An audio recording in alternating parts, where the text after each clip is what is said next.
Hi guys and welcome back to the channel Deepak Yadav Education. Welcome to the Daily Hindu News and Editorial Analysis of 16th of August 2023. तो guys आज है तारीख 16 अगस्त 2023 और है Wednesday. देखेंगे आज के द हिंदू कंप्लीट न्यूज़पेपर को एनालाइज करेंगे। बट लेक्चर में आगे बढ़ने से पहले अगर आप लोगों को इस लेक्चर का पीडीएफ चाहिए तो क्या करना है, सबसे पहले डाउनलोड करना है टेलीग्राम, देन उसके बाद जाके सर्च बॉक्स में टाइप करना दीपक यादव एजुकेशन यूपीएससी।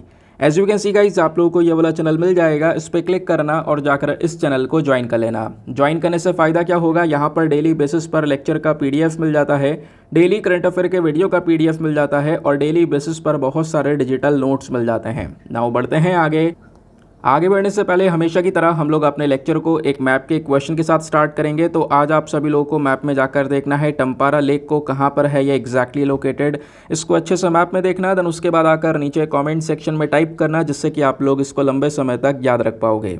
साथ ही साथ एक क्वेश्चन सॉल्व करेंगे जो कि यूपीएससी प्रीवियस ईयर साल 2015 के प्रीलिम्स में पूछा गया था।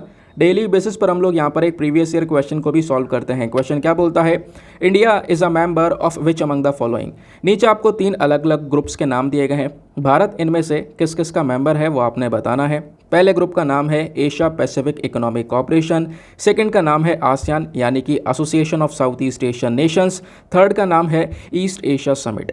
तो तीनों में से किसका मेंबर है भारत। नीचे आपको ऑप्शंस दिए गए हैं, option number A 1 and 2 only, option number B 3 only, option number C तीनों का ही मेंबर है, या फिर ऑप्शन नंबर डी इंडिया इनमें से किसी का भी मेंबर नहीं है। तो उसका सही आंसर सभी को नीचे कमेंट सेक्शन में देना है, एटलीस्ट सभी को उसमें पार्टिसिपेट करना है, जैसा मैं आप लोगों से डेली बेसिस पर बोलता हूँ। बाय द वे इसका जो करेक्ट आंसर है वो मैंने आपको टेलीग्राम पर प्रोवाइड करवा दिया है, वहाँ से भी आप इसको चेकआउट कर सकते हो। और अगर वहाँ पर आंसर नहीं मिलता है तो भी कोई परेशान होने की ज़रूरत नहीं है, वीडियो के लास्ट में इसके करेक्ट आंसर का डिस्कशन हम लोग करेंगे। तो चलो शुभ आरंभ करते हैं और चलते हैं सबसे पहले थंबनेल वाले इंपॉर्टेंट आर्टिकल की तरफ। दोस्तों जीएस पेपर नंबर 1 ज्योग्राफी के पॉइंट ऑफ व्यू से काफ़ी रेलिवेंट टॉपिक है। यूरोप के सबसे एक्टिव ज्वालामुखी जिसका नाम है माउंट एटना, इसमें एक बहुत बड़ा विस्फोट देखने को मिला है और उसकी वजह से लगातार बहुत सारे न्यूज़ आर्टिकल्स पब्लिश हो रहे हैं। इवन अभी जब मैं वीडियो रिकॉर्ड कर रहा था उससे जस्ट कुछ मिनटों पहले, कुछ घंटों पहले के आर्टिकल्स भी आपको देखने को मिल जाएंगे। जैसे यहाँ पे आप देख पाओगे द गार्जियन ने कवर किया है, Mount Etna eruption leads to flight cancellation. सब कुछ बताऊंगा, माउंट एटना कहाँ पर है, लोकेशन वाइज सब कुछ डिस्कस करेंगे, क्या होता है एक्टिव वॉल्केनो वो भी डिस्कस करेंगे, प्लस माउंट एटना का कुछ हिस्ट्री है वो भी जानेंगे कि कितना खतरनाक ये एक्टिव वॉल्केनो है। सबसे इंपॉर्टेंट चीज़ क्या है, ये पूरे यूरोप का सबसे ज़्यादा एक्टिव वॉल्केनो है। ये पहले भी विस्फोट हो चुका है, पहले बहुत बड़ी तबाही ला चुका है, देन इसके अंदर अगेन एक और एरप्शन देखने को मिला है जिसकी वजह से जो एयरपोर्ट वगैरह है उसको भी बंद कर दिया गया है। बताया जा रहा है कई किलोमीटर तक इस ज्वालामुखी की जो राख है वो फैल चुकी है। साइकिल बाइक का जो इस्तेमाल है इसके ऊपर भी रोक लगा दी गई है। अगर कार वहाँ से जा रही है तो आपने सोशल मीडिया प्लेटफॉर्म पर कुछ पिक्चर्स देखी होंगी, किस तरीके से जो कार है वो पूरी तरह से काली हो चुकी है इस ज्वालामुखी के राख की वजह से। तो सबसे पहली और इम्पॉर्टेंट चीज़, पूरे यूरोप में सबसे लंबा और सबसे एक्टिव इटली का ही माउंट एटना ज्वालामुखी है। माउंट एटना जिसकी हम अभी बात कर रहे हैं, तो माउंट एटना स्पेशली कहाँ पर है, इटली के अंदर है, ये आपने ध्यान में रखना है। अब अगर हम लोग लोकेशन देखें तो यहाँ पर आपको ये इटली नज़र आएगा और इटली की कैपिटल होगा ये रोम। जस्ट आप इटली के सदर्न पोर्शन पर जाओगे, इस टिप पर आओगे तो यहाँ पर आपको ये एटना देखने को मिल जाएगा। ठीक है, ये वाला जो रीजन आपको यहाँ पर दिख रहा है, यहीं पर ये वॉल्केनो नज़र आएगा जिसको नाम दिया गया है माउंट एटना। आप देख पा रहे होंगे बराबर में एक एड्रियाटिक सी है, गल्फ ऑफ टोरेंटो है, टेरेंटो, उसके बाद नीचे आयरन सी है, ऊपर यहाँ पे टेरेन सी आपको देखने को मिल जाएगा। ये इटली के आसपास के जो अलग अलग समुद्र के नेम हैं उसके बारे में मैंने आपको बताया है। जस्ट नीचे आपको थोड़ा थोड़ा दिख भी रहा होगा, यह है मेडिटेरेनियन सी। ठीक है, ये आपको नाम भी दिख रहा होगा, ये हमारा मेडिटेरेनियन सी है। इसके जस्ट ऊपर आपको यहाँ पर ये पूरा इटली देखने को मिलेगा और हमने अभी जो है इस वॉल्केनो का लोकेशन ऑलरेडी देख लिया है, न्यूज़ कवरेज के बारे में जान लिया है। अब थोड़ा सा यहाँ पे इसके बैकग्राउंड के बारे में ज़रूर से जानेंगे। तो अभी जो इस वॉल्केनो के अंदर ये पूरा इरप्शन हुआ है, ये पूरा विस्फोट हुआ है, उससे पहले पिछले हफ्ते ही इस ज्वालामुखी के फटने के संकेत मिलने लगे थे। जब एटना से गैस रिंग निकलनी शुरू हुई, पहले तो एक गैस रिंग बन रही थी, उसका जो फोटो है वो भी सोशल मीडिया प्लेटफॉर्म पर ट्रेंड हो रहा था। फिर धीरे धीरे यहाँ पर पता चलने लगा कि हाँ बिल्कुल ये फटने वाला है, विस्फोट होने वाला है, जिसके बाद ये बिल्कुल खतरनाक तरीके से अभी ये विस्फोट हुआ है, जो पिछली बार मई के आखिरी हफ्ते में भी फटा था। तब भी ज़्यादातर एयरपोर्ट्स बंद कर दिए गए थे, जब पिछली बार मई में फटा था। वैज्ञानिकों के मुताबिक बताया यह जाता है कि इस ज्वालामुखी में पहले भी कई साल पहले भी बड़े बड़े विस्फोट हो चुके हैं।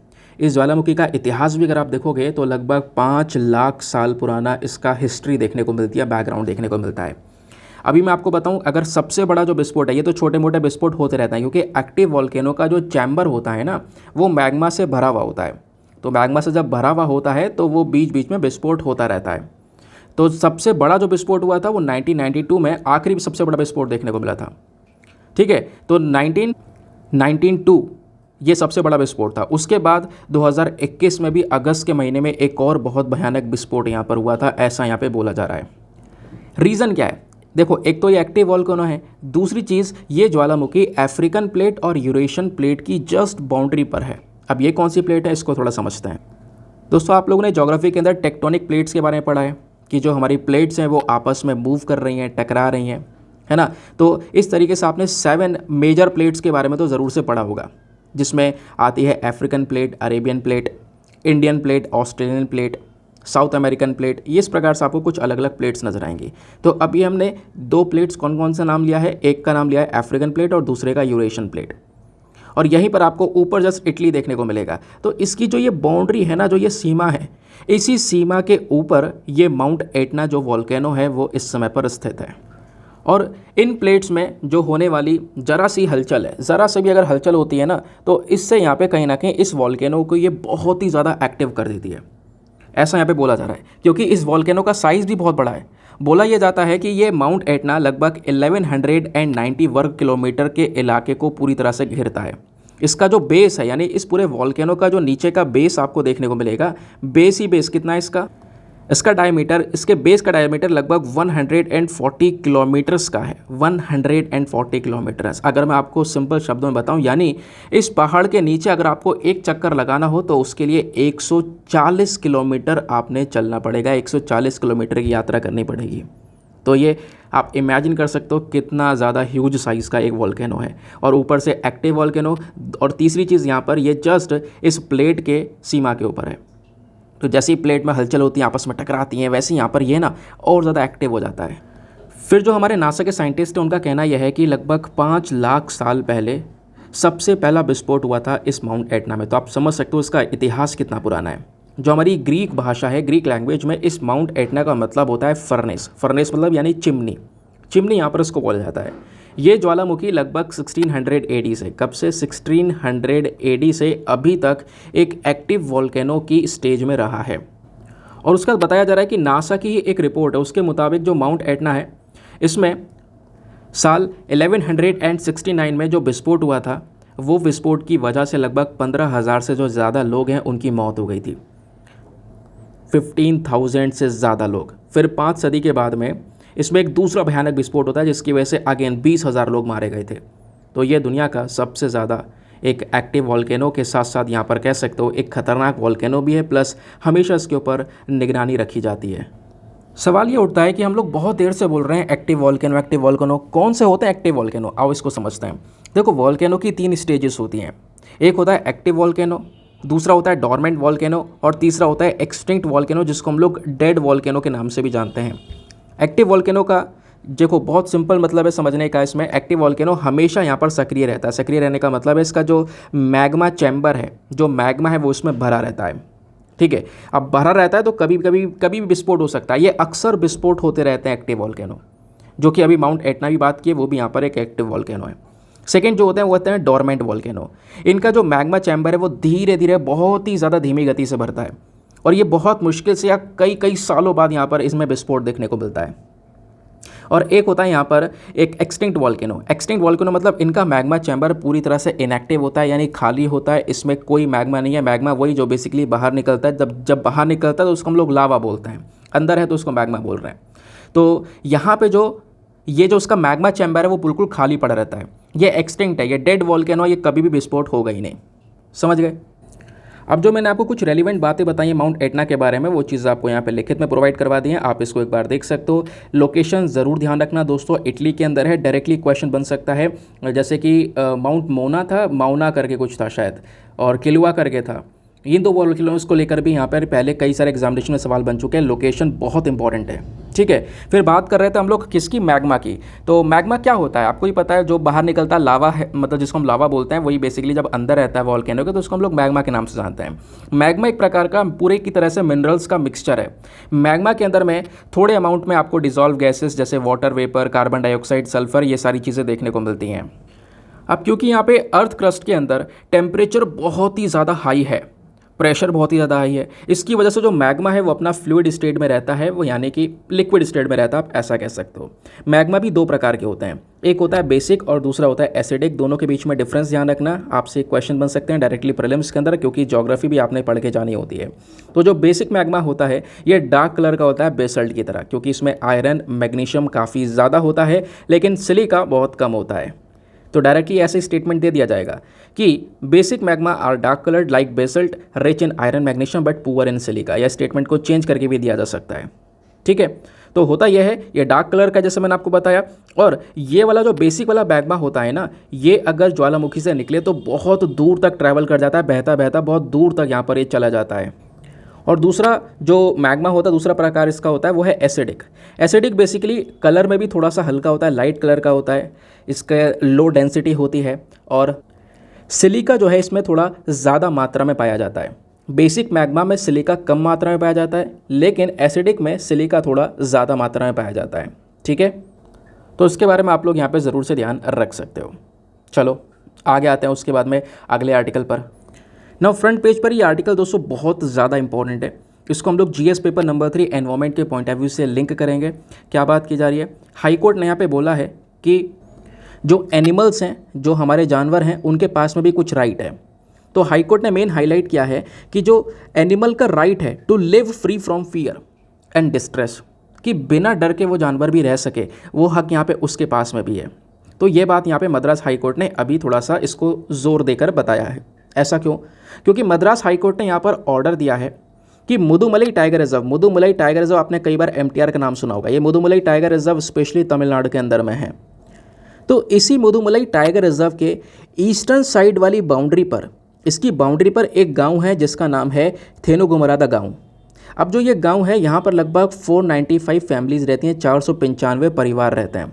हाई कोर्ट ने इन सबको हटने का ऑर्डर दिया है कि आप वहाँ से हट जाइए, आपको दूसरी जगह पर शिफ्ट किया जाएगा। और इसके साथ साथ ये भी बोला है कि हर एक परिवार को 15 लाख रुपए का एक कंपनसेशन भी दिया जाएगा, 15 लाख रुपए का मुआवजा भी दिया जाएगा, तब जाके आपका रिलोकेशन किया जाएगा। रिलोकेशन करना बहुत ज़रूरी है, क्योंकि इससे नहीं तो फिर क्या हो रहा है कि इतना बड़ा, इतने सारे परिवार उस एरिया में रह रहे हैं, उस एरिया में बहुत सारे जानवर भी पाए जाते हैं। ठीक है, बहुत सारे ऐसे जानवर जो क्रिटिकली एंडेंजर्ड कैटेगरी में भी हैं, तो उन जानवरों की प्रोटेक्शन की हमारी ज़रूरत है, मतलब उनको, उन जानवरों की सुरक्षा करने की ज़रूरत है। दूसरी चीज़ यहाँ पे वो जानवर बिना डर के रहें, वो चीज़ भी कहीं ना कहीं उनके पास में एक राइट के फॉर्म में है। ठीक है, तो कोर्ट के जो यहाँ पर जस्टिस एन सतीश कुमार हैं और डी भारत चक्रवर्ती हैं, इन्होंने यहाँ पर ऑर्डर दिया है। इन्होंने ये बोला है कि लगभग 74.25 करोड़ का, कितना, 74 करोड़ से भी ज़्यादा का जो कंपनसेशन अमाउंट है वो रिलीज़ किया जाएगा। और वो कहाँ से रिलीज़ करेंगे? तो कैंपा नाम का एक फ़ंड बना हुआ है, वहाँ से रिलीज़ करेंगे। ये कैंपा क्या है अभी थोड़ी देर में अपन डिस्कस करेंगे। कैंपा की फुल फॉर्म है compensatory afforestation fund management and planning authority. अभी मैं आपको डिटेल से कैंपा के बारे में बताऊंगा। तो इस फंड से लगभग 74 करोड़ से भी ज़्यादा फंड रिलीज़ किया जाएगा, और वो फंड पहले जाएगा NTCA के पास में, that is national tiger conservation authority के पास में।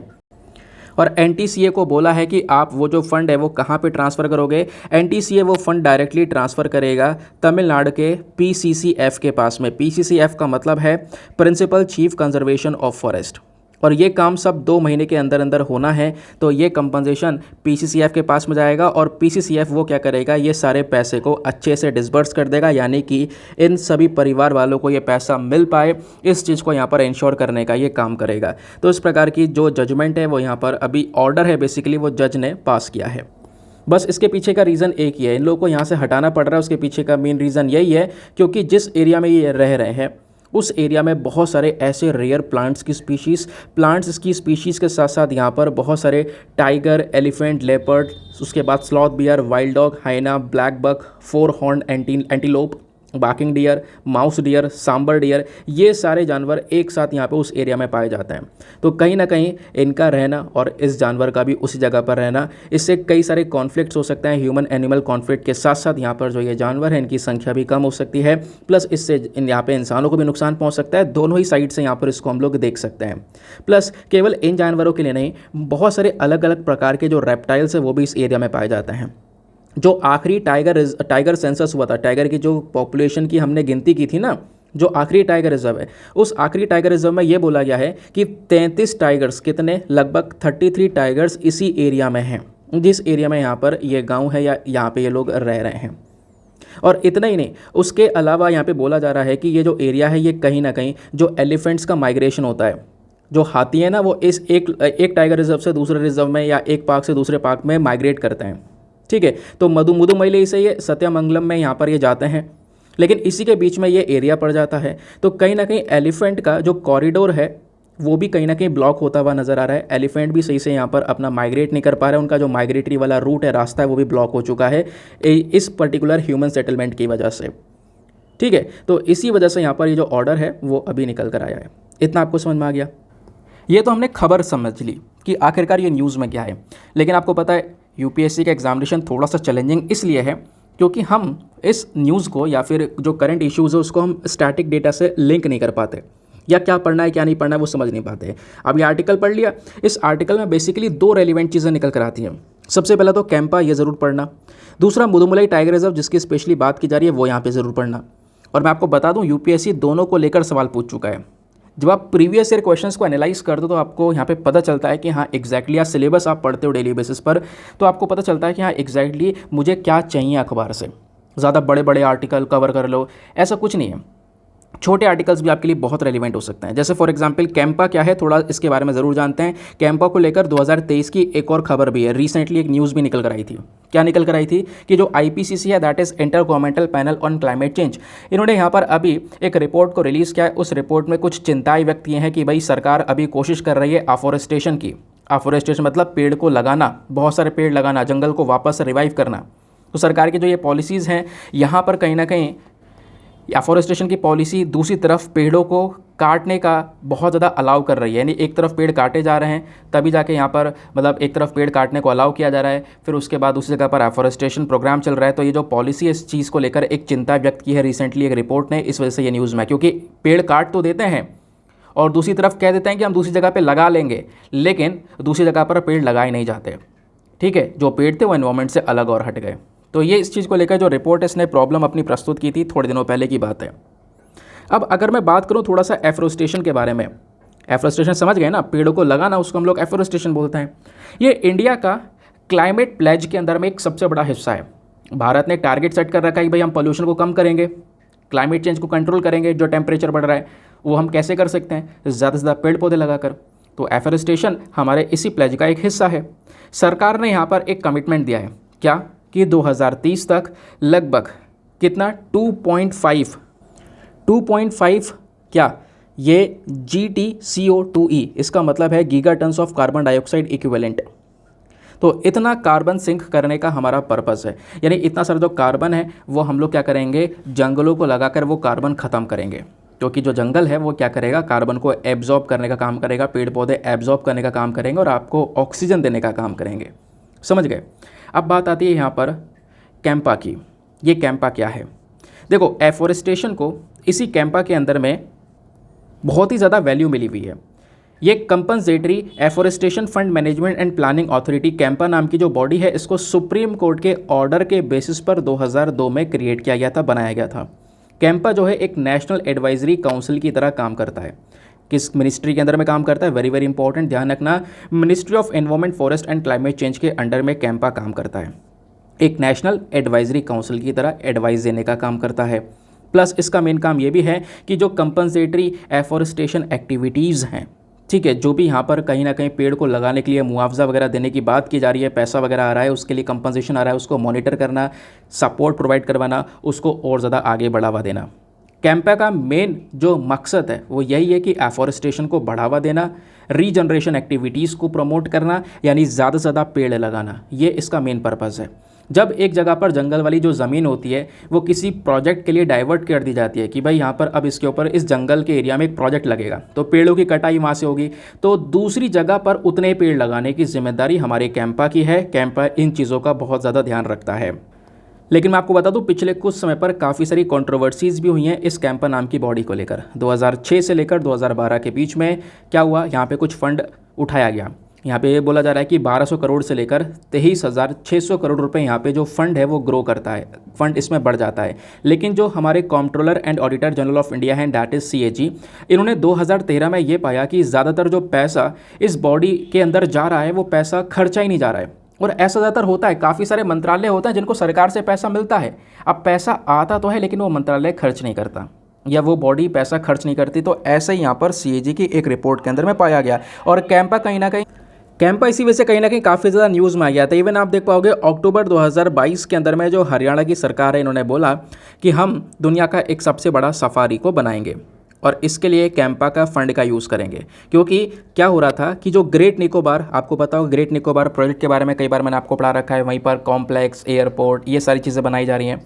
तो जब वहाँ पे डेवलपमेंट होगा, पेड़ों की कटाई होगी, तो जो कंपनसेशन फंड है वो यहाँ पर कैंपा के पास में आएगा, पैसा आएगा।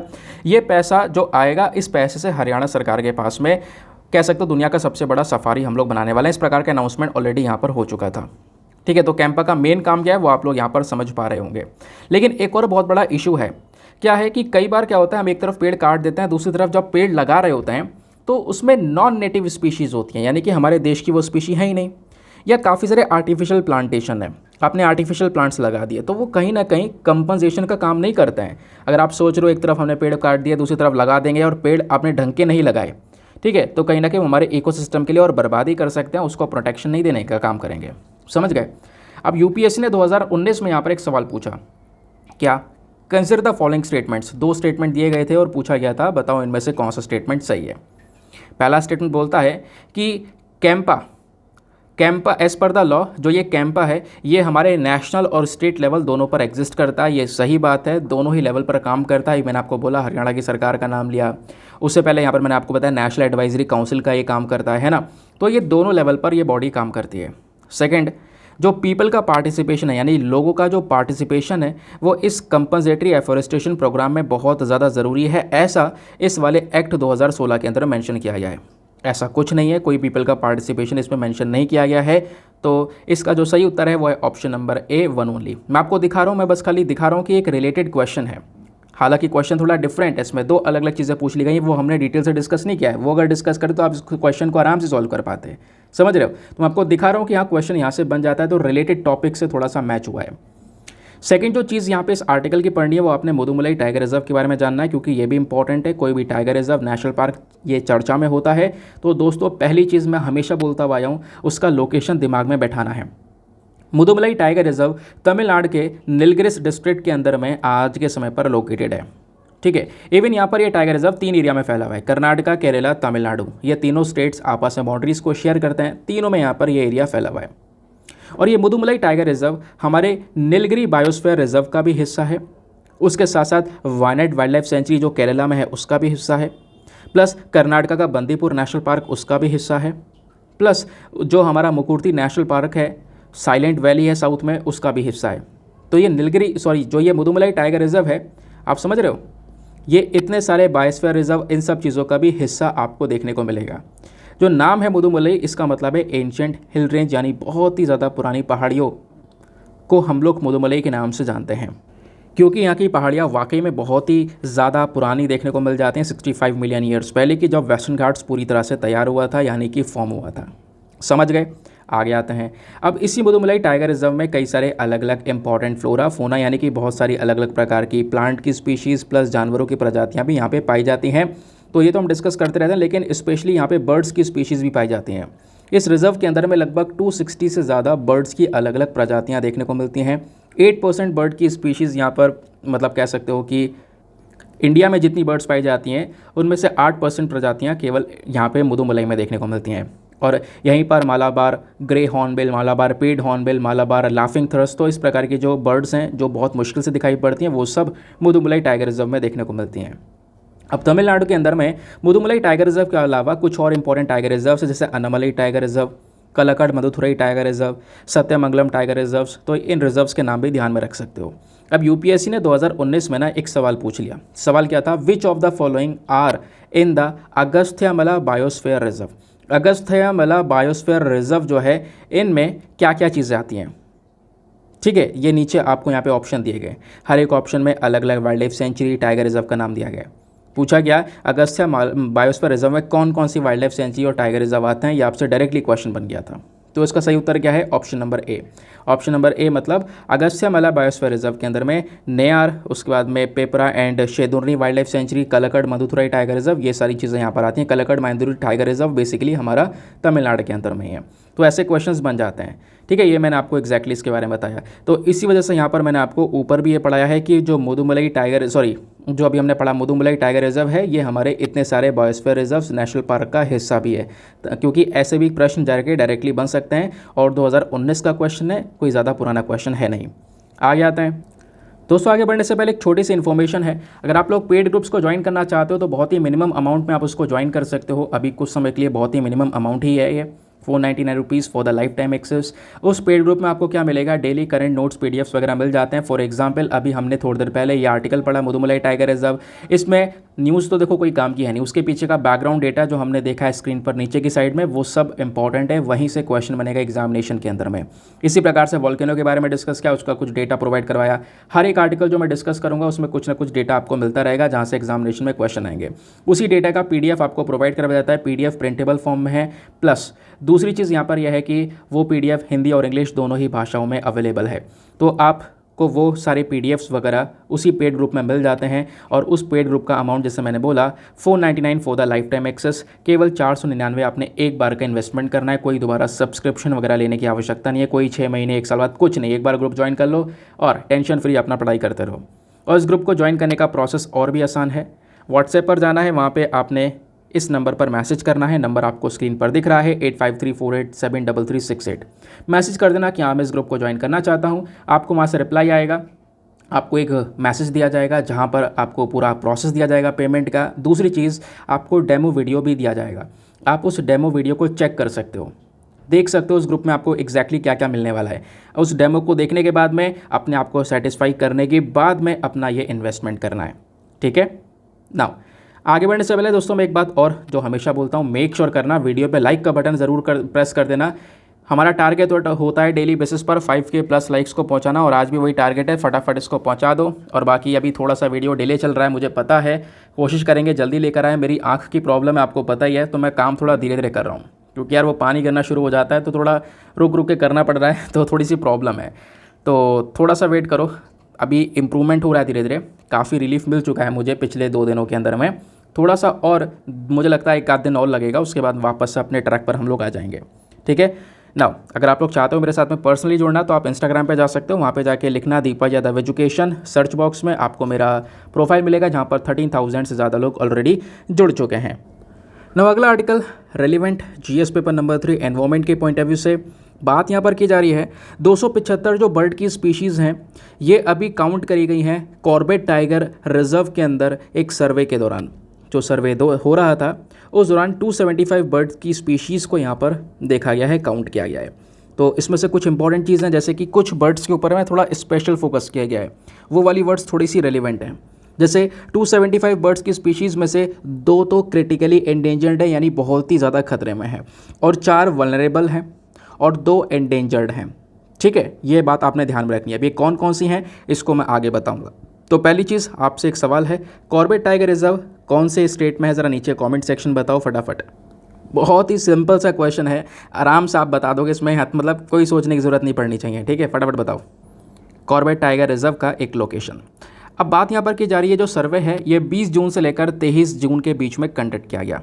जो 62 मेंबर की टीम थी उन्होंने यहाँ पर इस पूरे सर्वे को कंडक्ट किया, और कंडक्ट करते हुए यहाँ पर ये बताया इन्होंने कि जो 2 स्पीशी हैं जो क्रिटिकली एंडेंजर्ड में, यानी कि IUCN के अंदर, that is international union for conservation of nature, जो कि हमारे जानवरों और पेड़ पौधों की प्रोटेक्शन की बात करता है। तो IUCN के अंदर में जो 2 प्रकार की बर्ड्स की स्पीशीज़ हैं, एक है white rumped vulture, very very important, और रेड हेडेड वल्चर। वल्चर की स्पीशीज़ आपको पता होगा भारत के अंदर टोटल 9 प्रजातियाँ पाई जाती हैं वल्चर की। हमने कई बार डिस्कशन किया है। 9 की 9 प्रजातियों का जो फोटो है वो मैंने आपको पीडीएफ के फॉर्म में प्रोवाइड करवा रखा है, याद आ रहा होगा। सही कह रहा हूँ। अब इस रिपोर्ट के अकॉर्डिंग बोला जा रहा है कि जो 2 स्पीशीज जिसका नाम है व्हाइट रम्ड वल्चर और रेड हेडेड वल्चर, इनको क्रिटिकली एंडेंजर्ड कैटेगरी में रखा गया है। ये अभी यहाँ पे कॉर्बेट टाइगर रिजर्व के अंदर इस सर्वे के दौरान देखी गई हैं। और 2 एंडेंजर्ड स्पीशीज़ कौन कौन सी है, उसमें है पलास फिश ईगल और दूसरा इजिप्टियन वल्चर। ठीक है, ये भी यहाँ पर काउंट करा गया। अब उसके बाद यहाँ पे बोला जा रहा था 4 वल्नरेबल बर्ड स्पीशी भी हैं। जो वल्नरेबल बर्ड स्पीशी हैं उसमें कौन कौन सी है, great hornbill, great slaty woodpecker, grey crowned prinia और रिवर टर्न। ये यहाँ पर 4 अलग अलग बर्ड्स की स्पीशीज़ जो वल्नरेबल कैटेगरी में है। बस आपने इस आर्टिकल से दोस्तों ये 3 पैरा ज़रूर से ध्यान रखना है। 4 ये वाली जो वल्नरेबल स्पीशी में है, 2 यहाँ पर ये एंडेंजर्ड स्पीशी वाली, और यहाँ पर आपको 2 देखने को मिलेगी क्रिटिकली एंडेंजर्ड। ठीक है, और 10 यहाँ पे आप कह सकते हो नियर थ्रेटेंड बर्ड स्पीशी हैं। नियर थ्रेटेंड में 10 के नाम ये दिए गए, इनमें भी वल्चर बहुत इंपॉर्टेंट है। देखो वल्चर कहीं ना कहीं बहुत खतरे में, आपको पता है जो गिद्ध हैं वो पहले के कंपैरिजन में काफ़ी खत्म हो चुके हैं, बहुत कम दिखाई पड़ते हैं। ऐसी ही बहुत सारी चील की प्रजातियाँ भी आप इनमें देख पा रहे होंगे जो काफ़ी ज़्यादा खतरे में है। बाकी जो बची कुछ प्रजातियाँ हैं वो लीस्ट कंसर्न कैटेगरी में, यानी कि उनकी जो बर्ड्स की स्पीशीज़ है वो अच्छी खासी मात्रा में आज के समय पर अवेलेबल है। तो क्या कोई ठीक है। अब एग्ज़ाम के लिए क्या ध्यान रखें, क्या पढ़ना है, तो मैं आपको तरीका बता रहा हूँ, क्योंकि यूपीएससी कैसे सवाल पूछा चुका है ना, उस चीज़ का एग्जाम पे लेकर हम इसको समझेंगे। सबसे पहली चीज़, जैसे हॉर्नबिल्स के बारे में सवाल पूछा जा चुका है और यहाँ पे कई सारी बर्ड्स हॉर्नबिल वाली भी हैं। और अभी थोड़ी देर पहले हमने मुदुमलाई टाइगर रिजर्व के बारे में डिस्कशन किया था, तो वहाँ पर भी हॉर्नबिल वाली कई सारी बर्ड्स की स्पीशीज़ पाई जाती हैं। तो हॉर्नबिल अपने आप में एक रेलिवेंट टॉपिक है। तो हॉर्नबिल जब बर्ड्स की बात करते हैं, और इवन जो आप फोटो में आप देख पा रहे हो ये भी एक हॉर्नबिल ही है। ठीक है, मुझे कंफर्म नहीं, एक बार चेक करता हूँ। हाँ देखो, ये द ग्रेट हॉर्नबिल है, नाम भी नीचे लिखा हुआ है। तो ये जो हॉर्नबिल है इसका साइंटिफिक नेम है फैमिली बिसुरटेडे। तो ये ना बर्ड्स की स्पीशीज़ का ही पूरा तरीके से कह सकते हो एक प्रजाति है। इंडिया में 9 प्रकार की प्रजातियाँ पाई जाती हैं हॉर्नबिल की। वल्चर की भी 9 प्रजातियाँ हैं और हॉर्नबिल की भी। बहुत सिंपल है, ध्यान रखना। ज़्यादातर जो हॉर्नबिल की स्पीशीज़ है वो हमारे नॉर्थ ईस्टर्न रीजन में देखने को मिलती है। नॉर्थ ईस्ट यानी कि जब हम बात करते हैं असम, मेघालय, मणिपुर, त्रिपुरा की, तो और भी स्टेट्स हैं बेसिकली, मैं नाम लेके बता रहा हूँ कि हाँ वो रीजन है। अब उसके बाद यहाँ पे बोला जा रहा है नॉर्थ ईस्ट के अंदर में जो नाइशी हैं, कई सारे लोगों के लिए, कई सारी अलग अलग ट्राइब्स के लिए एक कल्चरल सिंबल के तौर पर भी देखा जाता है। जैसे नाइशी हैं अरुणाचल प्रदेश के, उनके लिए हॉर्नबिल कल्चरल सिंबल की कैटेगरी में रखी जाती है। पिछले कुछ समय पर हॉर्नबिल के ऊपर काफ़ी ज़्यादा खतरा पड़ा है, जैसे कि यहाँ पर इनकी जो चोंच है वो यहाँ पर तोड़ ली जाती है, प्लस जो फैदर्स है इनका वो यूज़ किया जाता है हेडगियर के अंदर, यानी कि काफ़ी सारे जो ट्राइब्स हैं वो एक प्रकार का कैप पहनते हैं, मुकुट पहनते हैं, उसमें यहाँ पर इस प्रकार का फैदर लगाते हैं। इवन यहाँ पे हॉर्नबिल का मीट कंज्यूम किया जाता है, उसके लिए इनकी हंटिंग होती है। इवन यहाँ पर जो मेडिसिनल वैल्यूज़ हैं, यहाँ पे बोला जाता है हॉर्नबिल के अलग अलग बॉडी पार्ट्स में बहुत सारी ऐसी चीज़ें हैं जो कि कहीं ना कहीं एक दवाई का काम कर सकती है, इसलिए भी यहाँ पर इनकी हंटिंग की जाती है। दूसरी तरफ कंजर्वेशन प्रोग्राम्स भी यहाँ पर चलाए जाते हैं। अब यूपीएससी सवाल कैसे पूछता है, 2016 में सवाल ये पूछ लिया गया, in which of the following region of India you most likely to come across the great hornbill in its natural habitat. Great hornbill यहाँ पर कौन से रीजन में सबसे ज़्यादा देखने को मिलेगी? Sand desert of north west India, higher Himalayas of Jammu and Kashmir, salt marshes of western Gujarat, या वेस्टर्न घाट्स। तो इसको क्लियरली हम लॉजिक से भी अगर सॉल्व करें तो हमारे जो वेस्टर्न घाट्स आपको देखने को मिलेंगे, वहाँ पर स्पेशली ये हॉर्नबिल्स पाई जाती हैं सबसे ज़्यादा। ठीक है, अभी मैंने एग्जाम्पल मुदुमलाई टाइगर रिजर्व का दिया था आपको, है ना, याद आ रहा होगा। तो वो तमिलनाडु के अंदर में है, उसके आसपास के टाइगर रिजर्व्स, वहाँ पर भी हॉर्नबिल देखने को मिलती है, क्योंकि यहाँ पे प्रॉपरली नॉर्थ ईस्टर्न रीजन नहीं है। नॉर्थ ईस्टर्न यहाँ भी नहीं है, यहाँ भी नहीं है, यहाँ पे नॉर्थ ईस्टर्न हो जाता। नॉर्थ ईस्टर्न अगर होता तो सबसे ज़्यादा मतलब जो ये हॉर्नबिल है वहाँ देखने को मिलती है। लेकिन स्पेशली अगर हम ग्रेट इंडियन हॉर्नबिल की बात करें, जो आपको फोटो में दिखाई दे रही है, ये ग्रेट इंडियन हॉर्नबिल भी सबसे ज़्यादा वेस्टर्न घाट्स में ही पाई जाती है। ठीक है, इंडिया का मैप आपने देखा होगा, ये वेस्टर्न घाट्स, ये हमारे ईस्टर्न घाट्स, समझ गए। तो यहाँ पर इसका सही उत्तर है option number D, western Ghats. तो इसको हम एक लॉजिक से भी सॉल्व कर सकते हैं अगर हमारे पास में थोड़ा सा भी यहाँ पर इन्फॉर्मेशन है इसके रिगार्डिंग। अगर इन्फॉर्मेशन बिल्कुल नहीं है तो ऑब्वियस सी बात है, छूट जाएगा, समझ गए। ऐसी वल्चर को लेकर ही पहले सवाल बन चुका है, मैं आपको ये दिखा रहा हूँ। वल्चर की यहाँ पे काफ़ी सारी प्रजातियाँ होती हैं, जिसमें से 9 प्रजातियाँ इंडिया में पाई जाती हैं, जैसे long bill, slender bill, Himalayan अभी यहाँ पे न्यूज़ में है, रेड हेडेड न्यूज़ में है, इजिप्टियन न्यूज़ में है, पता होगा ही, मैंने आपको पढ़ाया था, ग्रिफोन वाली न्यूज़ में है। तो कई सारी जो ये वल्चर की स्पीशीज़ है वो न्यूज़ में जो खतरे में आज के समय पर, ज़्यादातर वल्चर्स आज के समय पर खतरे में देखने को मिलती हैं, इनको भी ज़्यादा बड़ा खतरा है। सबसे पहला खतरा यहाँ पर ये होता है कि यहाँ पे ये ना वल्चर क्या करता है, वल्चर ना जो गिद्ध होता है ये मरे हुए जानवर को खाने का काम करता है, तो कई सारी बीमारियों से इंसान को बचाता भी है, क्योंकि जब जानवर मर जाता है उसकी डेड बॉडी जब एनवायरनमेंट में पड़ी होती है तो उसमें से बहुत सारी हार्मफुल ऐसी चीज़ें निकलती हैं जो कि बहुत सारी बीमारियों को आगे फैला सकती हैं। तो कहीं ना कहीं उन डेड बॉडीज़ को ख़त्म करके ये जो गिद्ध है वो बीमारियों को रोकने का काम करता है। लेकिन पिछले कुछ समय पर क्या हुआ है कि कई बार जैसे गाय भैंस हैं, है ना, वो बीमार पड़ जाती हैं तो उनको दवाई दी जाती है, स्पेशली डेक्लोफेनेक। कौन सी दवाई? डेक्लोफेनेक, जो कि एक पेन किलर का काम करती है। कौन सी? डेक्लोफेनेक, ये आपको नाम दिख रहा होगा। तो इस दवाई की वजह से यहाँ पर क्या होता है कि सोचते हैं कि गाय भैंस हमारी ठीक हो जाएंगी, लेकिन होता क्या है कि जब वो फिर भी ठीक नहीं हो पाती हैं, उनकी डेथ हो जाती है। तो डेथ होने के बाद में जब वो गिद्ध उस डेड बॉडी को खाते हैं जिस डेड बॉडी ने डेक्लोफेनेक खाया था, ठीक है, तो क्या होगा, उस गिद्ध की भी जान चली जाती है, क्योंकि वो जो गिद्ध है वो डेक्लोफेनेक को डाइजेस्ट नहीं कर पाता है, जिसकी वजह से उसका डाइजेस्टिव सिस्टम पूरी तरह से ख़राब हो जाता है। और सबसे ज़्यादा जो पिछले कुछ सालों में जान गई हैं गिद्धों की, वो रीज़न, एकमात्र सबसे बड़ा रीज़न डेक्लोफेनेक ही है कि गाय भैंसों में जब डेक्लोफेनेक यूज़ किया जाता है तब भी यहाँ पे उनकी अगर डेथ हो जाती है तो उस डेड बॉडी को खाकर जो गिद्ध हैं वो यहाँ पर मर जाते हैं, उनका डाइजेस्टिव सिस्टम यहाँ पे ख़राब हो जाता है। ये एक मेन रीज़न है, ठीक है, आपको पता होगा। बाकी इसको बचाने के लिए हमने कई सारे अलग अलग प्रकार के कदम उठाए हुए हैं, लेकिन यूपीएससी ने इसी तरीके से एक ट्रिकी क्वेश्चन पूछ लिया था 2012 के अंदर में कि वल्चर, जो कि काफ़ी कॉमन है हमारे देश में, ये पिछले कॉमन थे हमारे देश में, अब यहाँ पे काफ़ी कम हो चुके हैं। उसके पीछे का रीज़न क्या है, काफ़ी कम क्यों हो चुके हैं? तो नीचे आपको यहाँ पर 4 ऑप्शन दिए गए हैं। तो इसमें जो सबसे सही उत्तर है इसका, यहाँ पर आपको ये देखने को मिलेगा ऑप्शन नंबर बी, कि एक दवाई जो यूज़ की जाती है कैटल ओनर्स के थ्रू डिजीज़ को ठीक करने के लिए, तो उसी दवाई की वजह से यहाँ पर इनकी संख्या कम हुई है, ठीक है। तो option number B is the correct answer. तो इस प्रकार से अलग अलग वे में क्वेश्चंस पूछे जा सकते हैं। आगे आते हैं नाउ इस अगले आर्टिकल को GS paper number 2 international relations और GS paper number 3 defence and security के पॉइंट ऑफ व्यू से भी आप इसको लिंक कर सकते हो। तो रशिया ने जो स्टेल्थ फ्रिगेट बनाने थे, क्योंकि रशिया को एक प्रोजेक्ट दिया गया है, भारत और रशिया ने मिलकर इस पूरे डील को साइन किया था कि रशिया हमारे लिए 2 लड़ाकू जहाज़ को बनाएगा, ठीक है, जिसको हम फ्रिगेट बोलते हैं। लड़ाकू जहाज़ 3 प्रकार के होते हैं, आपको पता होना चाहिए। एक होता है कॉर्वेट, एक होता है फ्रिगेट और एक होता है डिस्ट्रॉयर। डिस्ट्रॉयर का साइज़ सबसे ज़्यादा बड़ा होता है, बस खाली साइज़ में डिफरेंस है। फ्रिगेट का साइज़ मीडियम होता है और कॉर्वेट का साइज़ स्मॉल होता है, ठीक है। कॉर्वेट से बड़ा फ्रिगेट, फ्रिगेट से बड़ा डिस्ट्रॉयर। इनमें कई सारे वेपन्स, मिसाइल्स, ये सारी चीज़ें लगी होती हैं दुश्मन को मात देने के लिए, ठीक है। तो एक लड़ाकू जहाज़ को ही हम लोग फ्रिगेट बोलते हैं। तो रशिया के थ्रू बनाए, मतलब रशिया को हमने टारगेट दिया था कि भाई 2 फ्रिगेट बनाने हमारे लिए। तो रशिया ने तैयार तो कर लिए हैं, लेकिन उसमें काफ़ी डिले हो चुका है। पहले तो कोविड-19 की वजह से डिले हो गया, अब उसके बाद रशिया के ऊपर सैंक्शन लगे रशिया यूक्रेन वॉर की वजह से, उसके बाद डिले हो गया। तो अब बोला जा रहा है कि ये मई के अंदर में, यानी अक्टूबर या मई में, मतलब 2024 में बोला जा रहा है, अगले साल यहाँ पर ये हमारे पास में आएंगे फ्रिगेट्स, जो हमने ऑर्डर दिए थे रशिया को, क्योंकि यूक्रेन में जो वॉर चली उसकी वजह से ये डिले हो गया। और ये 2 फ्रिगेट्स कौन कौन से हैं? एक आप देख पाओगे क्रेवक और तलवार क्लास के फ्रिगेट्स हैं, ये दोनों नाम ध्यान रखना है, ठीक है। ये इंडियन नेवी के लिए तैयार किया जा रहा है, रशिया में यहाँ पर इसको अभी रेडी किया जा रहा है। ये जो शिप है, ये जो जहाज़ है, ये अपने डेवलपमेंट के फाइनल स्टेजेस में है, ऐसा यहाँ पर ऑलरेडी मेंशन किया जा चुका है रशिया की साइड से। इसको जल्दी सी ट्रायल्स के लिए भेजा जाएगा। देन उसके बाद में यहाँ पे बोला जा रहा है देर इसलिए भी होगा क्योंकि कुछ कुछ सामान ऐसा था इसमें जो हमें लगाना था, उस सामान के लिए पूरा दुनिया भर घूमना पड़ा, उसके बाद जाके मिला है, क्योंकि रशिया के ऊपर सैंक्शंस लगे हुए हैं, वो अभी डॉलर वगैरह का यूज़ नहीं कर सकता है, स्विफ्ट से बाहर है, आपको पता होगा इसके बारे में। तो ये जो डील है फ्रिगेट की कब की गई थी? ये अक्टूबर 2016 में की गई थी। इंडिया और रशिया ने मिलकर साइन किया था एक inter governmental agreement for 4 stealth frigates, 4 के लिए यहाँ पर ये साइन किया गया था पूरा का पूरा डील, जिसमें से हमारे पास में कुछ तो हैं, कुछ फ्रिगेट्स ऑलरेडी हैं भारत के पास में। आपको मैं बताऊं, जो इंडियन नेवी है ना, इनके पास में आज के समय पर 6 फ्रिगेट्स हैं, 6 लड़ाकू जहाज़ हैं, जिनका वज़न लगभग 4000 टन के आसपास है, मतलब एक का वज़न 4000 टन के आसपास है, ठीक है।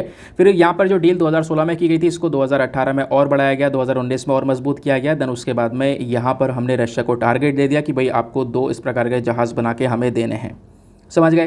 तो अभी 2024 तक ये मिल पाएंगे, ऐसा रशिया की साइड से बोला जा रहा है, क्योंकि अभी हमें इसका ट्रायल वगैरह भी करना है।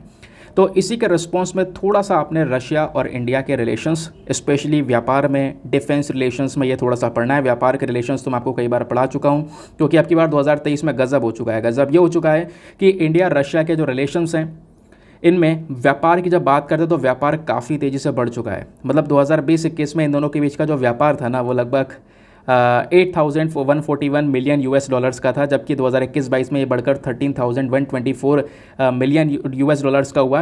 और अभी 2022-23 में कह सकते हो रशिया बहुत ही ज़्यादा बड़ा पार्टनर बन गया व्यापार के मामले में भारत के साथ में। पिछले साल वो 25वें नंबर पर था और आज वो यहाँ पर टॉप 10 में है, ठीक है। सबसे पहले अगर आप देखोगे US, China, UAE, Saudi Arabia, Iraq, Indonesia, ये 6 कंट्रीज़ है जिसके साथ में हम सबसे ज़्यादा व्यापार कर रहे हैं 2022-23 में। उसके बाद 7वें नंबर पर रशिया है, हो सकता है ये ऊपर नीचे हो गया हो, ये कुछ महीने पहले का डेटा है।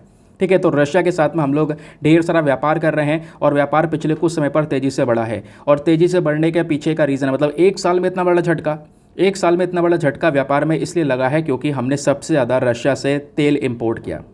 कच्चा तेल रशिया डिस्काउंट में दे रहा था, हमने ढेर सारा परचेज़ किया। कच्चे तेल के अलावा फर्टिलाइज़र वगैरह भी सेकंड नंबर पर चीज़ आती है जिसको हमने सबसे ज़्यादा इंपोर्ट किया है। समझ गए? तो ये 2 इंपॉर्टेंट चीज़ें हैं जिसकी वजह से जो व्यापार है इंडिया रशिया का सबसे ज़्यादा हुआ है। अगर आप इतिहास भी देखोगे तो इंडिया रशिया के रिलेशंस बहुत ज़्यादा बढ़िया रहे हैं। बीच में थोड़े से डाउनवर्ड्स देखने को मिले हैं जिसमें मतलब हर एक देश के साथ में देखने को मिलते हैं, लेकिन धीरे धीरे उन सब चैलेंजेस को ओवरकम करके आज इंडिया रशिया पक्के दोस्त हैं। पॉलिटिकल रिलेशंस की बात करेंगे तो 2019 में रशिया ने एग्जीक्यूटिव ऑर्डर यहाँ पे साइन किया और जो पीएम नरेंद्र मोदी हैं इनको रशिया का एक सबसे बड़ा जो अवार्ड है order of saint Andrew and the apostle, ये वाला जो अवार्ड है उसे सम्मानित किया कि क्योंकि रशिया और इंडिया के जो रिलेशंस हैं, पीपल टू पीपल कॉन्टैक्ट्स हैं इवन, वो भी काफ़ी ज़्यादा बढ़िया हैं। ठीक है, उस चीज़ को लेकर ये किया गया। उसके अलावा दोनों देशों के बीच में कई सारे गवर्नमेंटल कमीशंस को लेकर अलग अलग मतलब बॉडीज़ देखने को मिलेंगी। For example one trade, economic, scientific, technology, cultural cooperation, उसके अलावा दूसरा मिलिट्री टेक्निकल कोऑपरेशन। इस प्रकार की मीटिंग हर साल होती हैं दोनों देशों के बीच में। व्यापार के रिलेशंस ऑलरेडी हम डिस्कस कर ही चुके हैं। अब बात की जा रही है डिफेंस और सिक्योरिटी रिलेशंस की। ये बहुत इंपॉर्टेंट है क्योंकि इस आर्टिकल के कॉन्टेक्स्ट में आपने यहाँ से जो पॉइंट्स बताऊँगा वो ध्यान में रखना है। रशिया और इंडिया दोनों वो देश हैं जो कि रेगुलर बेसिस पर आपस में अभ्यास भी करते रहते हैं। इनके बीच में एक ट्राई सर्विस नाम का अभ्यास होता है जिसका नाम है इंद्रा, यानी कि दोनों देशों की आर्मी, नेवी, एयरफोर्स आपस में मिलकर इस अभ्यास को कंडक्ट करती हैं। प्लस एक जॉइंट मिलिट्री प्रोग्राम भी होता है इंडिया रशिया के बीच में। ये बात आपने ध्यान में रखनी है। जॉइंट मिलिट्री प्रोग्राम का मतलब है, यहाँ पर आप देख पाओगे कई सारी चीज़ें जो हैं, कई सारे हथियार ऐसे हैं जिसको रशिया और इंडिया दोनों ने मिलकर तैयार किया। For example BrahMos missile, BrahMos cruise missile program हो गया, 5th generation fighter jet programme हो गया, सुखोई Su-30 MKI प्रोग्राम हो गया। इस प्रकार के प्रोग्राम्स में ये दोनों का काफ़ी बड़ा रोल आपको देखने को मिलेगा। कुछ फ्रीगेट्स अभी हम रशिया से परचेज़ कर रहे हैं, कुछ हार्डवेयर्स यहाँ पर रशिया से परचेज़ कर रहे हैं। S-400 ट्रियम्फ हो गया, उसके अलावा कामोव का Ka-226 वाले जो हेलीकॉप्टर्स है वो हो गए। उसके बाद में यहाँ पे INS विक्रमादित्य एयरक्राफ्ट कैरियर हो गया। इस प्रकार के मतलब ये प्रोग्राम्स है अलग अलग जिसमें रशिया ने हमारी हेल्प की है। रशिया ने इस प्रकार के जो वेपन्स है वो भारत को प्रोवाइड करवाएं। केवल इतना ही नहीं, वेपन्स में अभी मैं डेटा प्रोवाइड करवाऊँ तो बहुत बड़ा डेटा आपको प्रोवाइड करवा सकता हूँ जो कि पहले प्रोवाइड करवा चुका हूँ, लेकिन बस खाली यहाँ पर आपने समझाना है क्योंकि आर्टिकल आज दूसरा है, वो हम एक दूसरे उसमें चले जाएंगे। ठीक है, तो इस वजह से यहाँ पे उसको स्किप करके कुछ मेन जो पॉइंट्स उसको समझने की कोशिश कर रहे हैं। फिर बात आती है न्यूक्लियर रिलेशंस की। तो दोनों देशों के न्यूक्लियर रिलेशंस भी काफ़ी बढ़िया हैं। न्यूक्लियर रिलेशंस मतलब यह है कि देखो जो हमारे देश में अलग अलग न्यूक्लियर पावर प्लांट्स हैं, उनमें से एक और न्यूक्लियर पावर प्लांट है जो कि पिछले कुछ सालों में काफ़ी ज़्यादा फेमस हुआ है, जिसका नाम है कुदानकुलम न्यूक्लियर पावर प्लांट। इसको यहाँ पे कंस्ट्रक्ट किया गया रशिया इंडिया के रिलेशंस के बेसिस पर।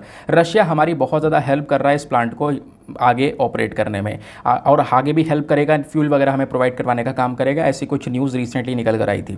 इंडिया और रशिया दोनों मिलकर रोपर न्यूक्लियर पावर प्लांट का जो प्रोजेक्ट है बांग्लादेश में, उसको भी यहाँ पे लगा रहे हैं। तो आप समझ सकते हो रशिया भारत के लिए काफ़ी ज़्यादा ज़रूरी है। तो आप कहोगे कैसे ज़रूरी है? सबसे पहली चीज़ देखो, हमें चाइना को भी बैलेंस करना होता है। चाइना का अग्रेशन बहुत ज़्यादा है भारत के प्रति। बॉर्डर पर आपको पता है रिलेशंस हमारे काफ़ी ज़्यादा ख़राब हैं। पिछले 3-4 सालों से रिलेशंस बहुत ही ज़्यादा लगातार डाउनवर्ड साइड में जा चुके हैं। तो चाइना को काउंटर करने के लिए भी हमें रशिया से अपने जो दोस्ती है वो मेंटेन करके चलनी पड़ेगी ताकि हम इस पूरे के पूरे सिनेरियो को बैलेंस करके चल सकें। ठीक है, क्योंकि रशिया चाइना भी आपस में काफ़ी सगे दोस्त हैं। हालांकि वो बात अलग है कि रशिया ने कभी भी चाइना के इस बॉर्डर इंटरवेंशन के मामले में इंटरफेयर नहीं किया है। मतलब कि जब जब ये बॉर्डर वाले इश्यूज़ हुए हैं, ठीक है, चाइना बार बार इंडिया की टेरिटरी में ज़बरदस्ती घुसने की कोशिश किया, तब तब रशिया ने कुछ ऐसा बोला नहीं है। मतलब इतना सपोर्टिव नेचर नहीं है, क्योंकि देखो आज ऑब्वियस सी बात है रशिया चाइना के ऊपर डिपेंडेंट हो चुका है बुरी तरह से। बुरी तरह से वर्ड इसलिए बोल रहा हूँ क्योंकि वेस्टर्न कंट्रीज़ तो अलग पहुँच चुकी हैं, उन्होंने सैंक्शंस लगा दिए रशिया के ऊपर। अब रशिया किसके साथ में व्यापार करे? व्यापार कर भी रहा है तो चाइना के साथ में कर रहा है। चाइना से ही सब कुछ यहाँ पे आज कह सकते हो कि रशिया जो चल रहा है ना, उसको विश्वास जो है वो केवल चाइना पे है। तो इन दोनों के रिलेशंस अपने आप में काफ़ी मजबूत आज के समय पर देखने को मिले हैं। ठीक है, तो खैर इतना अगेंस्ट जाएगा भी नहीं, बट चाइना को बैलेंस करने के लिए रशिया हमारे लिए ज़रूरी भी है। दूसरी चीज़ दोस्तों, अगर आप देखोगे तो इतने सारे एरियाज़ के अलावा भी कई सारे और भी सेक्टर्स हैं। For example robotic, industrial, mining, agriculture sector, इन सभी जगह में भी दोनों देश मिलकर आपस में अपने आप को एक्सपैंड कर रहे हैं, अपने रिलेशंस को मजबूत कर रहे हैं। और इन सब चीज़ों के अलावा जो टेररिज्म है, आतंकवाद है, उसमें भी यहाँ पे लड़ने में रशिया हमारी मदद कर रहा है। इवन यहाँ पे अफगानिस्तान वगैरह को टैकल करने में, टेररिज्म के मामले में हम लोग जो है आज के समय पर काम कर रहे हैं। फिर अलग अलग बॉडीज़, मल्टीलेटरल फोरम्स हैं, चाहे वो नेशनल सिक्योरिटी काउंसिल हो जाए, चाहे वो न्यूक्लियर सप्लायर ग्रुप हो जाए, इन सभी ग्रुप्स के अंदर में भी जो रशिया है इसने लगातार भारत को सपोर्ट किया है। इवन भारत को यूएनएससी का मेंबर बनना चाहिए, इसमें भी रशिया हमें सपोर्ट करता है। फिर एक और रीज़न है रशिया भारत के लिए इंपॉर्टेंट इसलिए क्योंकि कई सारे जो मिलिट्री एक्सपोर्ट्स है वो करता है। जैसे मैंने आपको बताया कि कई सारे डिफेंस आइटम्स, कई सारे जो हथियार, इवन कई सारे टैंकर्स आज हम यूज़ कर रहे हैं, हमारी नेवी के पास में, एयरफोर्स के पास में या आर्मी के पास में चीज़ें हैं, वो ज़्यादातर रशियन ओरिजिनेटेड चीज़ें आपको देखने को मिलती हैं, रशिया से परचेज़ की हुई वो डिफेंस आइटम्स हैं। ठीक है, तो आपको यहाँ पे आर्टिकल के इर्द गिर्द का जो कॉन्टेक्स्ट है वो आपको समझ में आ गया ओवरऑल 360 डिग्री के अंदर। आते हैं नेक्स्ट आर्टिकल पर। दो इंपॉर्टेंट न्यूज़ निकल कर आ रही है। वैसे तो आपको पता होगा कल इंडिपेंडेंस डे था, तो कल हमारे पीएम मोदी ने एक स्पीच भी दी है, रेड फोर्ट से, हर साल देते हैं, कल भी दी है। उस स्पीच के साथ साथ जो हमारे सुप्रीम कोर्ट के चीफ जस्टिस ऑफ इंडिया हैं डीवाई चंद्रचूड़ जी, उन्होंने भी कई सारी चीज़ें मेंशन की हैं। सबसे पहले इन्होंने ये बोला है कि सुप्रीम कोर्ट का प्लान है कि सुप्रीम कोर्ट को और ज़्यादा एक्सपैंड किया जाएगा, इसका इंफ्रास्ट्रक्चर और ज़्यादा बढ़ाया जाएगा। हमारे चीफ जस्टिस ऑफ इंडिया जो डीवाई चंद्रचूड़ जी हैं, इन्होंने कल के दिन अनाउंस किया है कि सुप्रीम कोर्ट को और ज़्यादा बढ़ाने वाले हैं। जितने कोर्ट्स हैं आज के समय पर सुप्रीम कोर्ट में, उसमें 27 और एडिशनल कोर्ट्स होंगे, 51 जजेस के चैम्बर्स बनाए जाएंगे और आज के समय पर सुप्रीम कोर्ट में केवल 17 कोर्ट रूम हैं और 2 रजिस्ट्रार कोर्ट हैं और केवल 32 जुडिशल स्ट्रेंथ देखने को मिलेगी। तो इन चीज़ों को और मजबूत किया जाएगा, एक्सपैंड किया जाएगा, बढ़ाया जाएगा। ये बात यहाँ पे हमारे chief justice of India DY Chandrachud ji ने मेंशन की है। इन्होंने बोला है कोर्ट के अंदर में ये इंप्रूवमेंट करना बहुत ज़्यादा ज़रूरी है। कोर्ट का इंफ्रास्ट्रक्चर बहुत पुराना है, हमारे लिए ज़रूरी है कि हम इसको और ज़्यादा एक्सेसिबल और ज़्यादा बढ़ा करके बनाएं, ताकि यहाँ पे जो जुडिशल इंफ्रास्ट्रक्चर है वो करंट हिसाब से, क्योंकि वो अभी पुराने हिसाब से, तो वो मॉडर्नाइजेशन या फिर कह सकते हो करंट हिसाब से यहाँ पे आगे ग्रो कर पाए। हम प्लान कर रहे हैं, यानी इनका कहना है कि ये लोग प्लान कर रहे हैं कि सुप्रीम कोर्ट को कहीं ना कहीं हम एक्सटेंड करेंगे। कैसे? एक नई बिल्डिंग को बनाएंगे जिसमें 27 एडिशनल कोर्ट्स होंगे, 51 जजेस के चैम्बर्स होंगे, 4 रजिस्ट्रार्ड कोर्ट होंगे, 16 रजिस्टर्ड चैम्बर्स होंगे। उसके अलावा कुछ और फैसिलिटीज़ हमारे लॉयर्स के लिए प्रेजेंट होंगी, ऐसा यहाँ पे बोला जा रहा है। ये एक्सपेंशन एक बार में नहीं होगा, धीरे धीरे फेसेस के अंदर में किया जाएगा। इवन फेज़ 3 के अंदर में सबसे इंपॉर्टेंट काम होने वाला है, हम लोग अपने कोर्ट्स को इलेक्ट्रॉनिक कोर्ट्स की तरफ प्रमोट करेंगे, यानी ई कोर्ट्स की तरफ हम बढ़ावा देने वाले हैं। ई कोर्ट्स की तरफ बढ़ावा मतलब जो इंफ्रास्ट्रक्चर उसको इस प्रकार से इंप्रूव किया जाएगा कि सारा काम जो कोर्ट है उनको पेपरलेस कोर्ट बनाया जाएगा, यानी कि जो पेपर हैं बेसिकली उसका ज़्यादा यूज़ ना हो, सारा काम डिजिटाइजेशन के बेसिस पर हो, सारे रिकॉर्ड्स को डिजिटाइज कर दिया जाएगा। ठीक है, ई सेवास केंद्र बनाए जाएंगे हर एक कॉम्प्लेक्स के अंदर में, जिससे सारा काम हमारा डिजिटल हो जाएगा और ऑनलाइन वे में काम हम लोग कर सकते हैं, अपने रिकॉर्ड्स को रख सकते हैं। तो ये सुप्रीम कोर्ट के एक्सपेंशन को लेकर रिसेंटली डिस्कशन किया गया है। समझ गए? अगले आर्टिकल पर आते हैं। नेक्स्ट आर्टिकल में बात की जा रही है 9423 सुप्रीम कोर्ट के जो वर्डिक्ट्स हैं, जो जजमेंट हैं, इनको हम लोगों ने अलग अलग रीजनल लैंग्वेज में ट्रांसलेट कर दिया है। तो डीवाई चंद्रचूड़ अगेन यही न्यूज़ में है, इन्होंने कल के दिन यहाँ पे बोला है कि सुप्रीम कोर्ट ने 9000 से ज़्यादा जो जजमेंट्स हैं, जो इंग्लिश के जजमेंट थे, उसको 14 अलग अलग रीजनल भाषाओं के अंदर में ट्रांसलेट किया है। इवन इनमें से जो 4 जजमेंट्स हैं वो नेपाली में भी ट्रांसलेट करे गए हैं, ये इन्फॉर्मेशन इन्होंने शेयर की है। जो सबसे ज़्यादा जजमेंट ट्रांसलेट हुए हैं वो हिंदी में हुए हैं, क्योंकि मैंने आपको बोला 9423 जजमेंट्स को ट्रांसलेट किया गया, जिसमें से 8977 जजमेंट ट्रांसलेट हुए हैं हिंदी में, उसके बाद 128 तमिल में और 86 गुजराती में।